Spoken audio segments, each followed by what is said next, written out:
Hey guys, in this video I will be showing you how I made this beautiful red dress. If you haven't already watched my basic pattern tutorial, click the link above because you're going to need that pattern for this video. Let's get started. You're going to need about 2 yards of stretch bubble crepe fabric, 3 yards of organza, and a 26-inch zipper. I decided I will not be using any lining for this dress simply because the fabric was so thick. If you're thinking about still adding lining, I would suggest going with something that stretches 4 ways. That way it would give you a lot of room inside of the dress. So here we're going to be cutting the fabric on a fold, on a bias. So you just fold it in half. You don't need that much room. It could be, depending on how big you are, I probably just folded it about 10 inches. I lay my pattern out, I pin it down, and then I just start to cut. As you can see, I did not leave any seam allowance while I was cutting. I left a little bit of space at the shoulder, but everywhere else I cut to the pattern. I did this because the fabric is already very stretchy and you might end up even having to take it in anyway just to get it to fit like a glove. The length of this fabric was about 65 inches, so I ended up having to cut off a little bit at the bottom, but it was a very long dress. So now that we're done with the front, we're going to go ahead and do the same thing with the back. We're cutting on a bias, except this time you're going to leave an inch from the center front. That means you're going to move your pattern over by an inch because we need zipper allowance. After you finish cutting that, you're going to cut directly down the center front to split it because that's where our zipper is going to go. Next, we're moving on to the sleeve, and my arms are pretty long, so I always like to cut down beyond my wrist just because I like for my sleeve to kind of fall over my hands. But in this case, you don't have to do that because we're going to have a big, bubbly, dramatic sleeve. So you can cut exactly above your wrist. For this next portion, you're going to fold your fabric, again, 10 inches. You see me here measuring it with my ruler, and you're going to pin where 10 inches lands on the fabric, on the organza. You're just going to pin that all the way through. Typically, this isn't something that I would pin, but organza is so slippery and you don't want to make any mistakes while you're cutting. So go ahead and either purchase some clips, and you can use clips, but pins work just fine.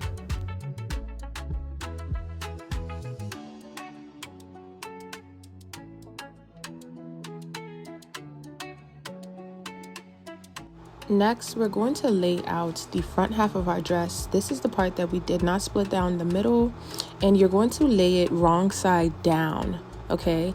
And then with the back pieces that we split down the middle, you're going to lay those right side down, okay? That way, when you go in to sew it on the seams and open it up, you'll have the proper sides facing on both the front and on the back.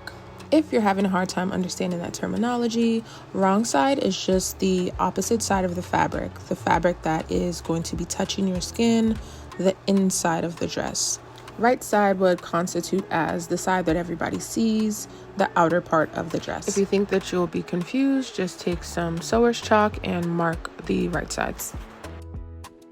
Next, we're attaching our dress together. You're going to go alongside where you have pinned, and I'm doing this with a zigzag stitch. You don't want to use a straight stitch here. They tend to pop when you're using stretchy fabric. Next, you're going to join both sides of the fabric together with a straight stitch first, and then you will move over to your gathering stitch. Some machines have it, some machines don't, but if you're able to do it manually on your machine, that is good as well. You just need to be able to gather on that stitch.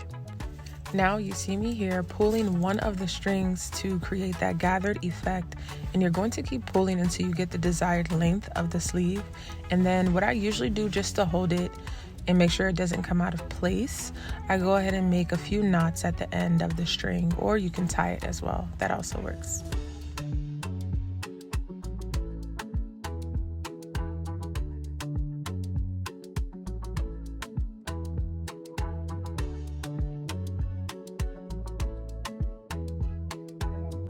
Now that you are done drawing the string to your desired effect, go ahead and measure and make sure it is the exact length plus 1 inch of your wrist measurement. I also went back over it with a straight stitch just to make sure it doesn't move out of place. Sometimes the string tends to pop, and I wanted it to be secure. So you can see a few lines there at the top. It's just me making sure that it's secure so that it doesn't pop when I go back in to sew it. So your next step is to attach both ends, and that is going to give us a full circle. Then we will begin to make the scrunchers or puckers or whatever people call them.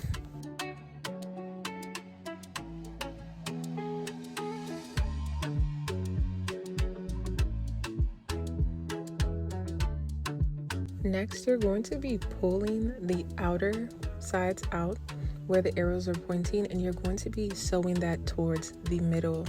Where it's all scrunched up, that's where we're attaching this to. So we're just sewing through and through, and we're making a thick knot so that it doesn't come out later on. So I ended up doing about 4 to 5 knots, because the more you do, the smaller it looks. So I ended up doing 4 to 5 just to still maintain that puffy, large look. But this is your dress. You can customize it however you please. If you want to do more, feel free to do more. Next, we're going to attach our zipper, and you can see I'm using a zipper foot here, and I'm also using a straight stitch. I did this because it's just easier using a straight stitch rather than the zigzag, especially when you're doing a zipper. Next, we are putting together the sleeve. My suggestion is sewing the organza to the wrist prior to sewing the sleeves together. It just makes it so much easier, and I realized this after I did this in the video. Ensure that your measurement is accurate and the sleeve is slim enough for you. That way you won't have to remove and attach the organza if it's too baggy. And here I am just attaching the organza. This was the last thing for me to do. I also want to note that there are darts where the bust and the armpits meet, and there are darts in the back as well, just to give that slimming and snatching effect. And this is the final result. This dress came out perfect. It actually came out way better than I envisioned it, and I will definitely be making it in several different colors. Lastly, I will be showing you guys how I get footage and pictures and videos of myself. I'll be explaining that in detail. So my suggestion is always to find a nice location. You need natural lighting. This dress can picture well in artificial lighting like LEDs and stuff like that. But my suggestion is to always find natural lighting during the daytime in front of a huge window. And you're going to need a tripod. If you don't have a tripod, you can also use something that can magnetize itself or suction, anything, just to help the phone stand and get in front of some nice lighting and do your makeup. Just look put together and shoot the outfit. In some of these clips you can't really see, but I have a remote in my hand, so I'm clicking, and in some I'm recording, and some I'm just snapping pictures. So this was really fun to make, and thanks for watching.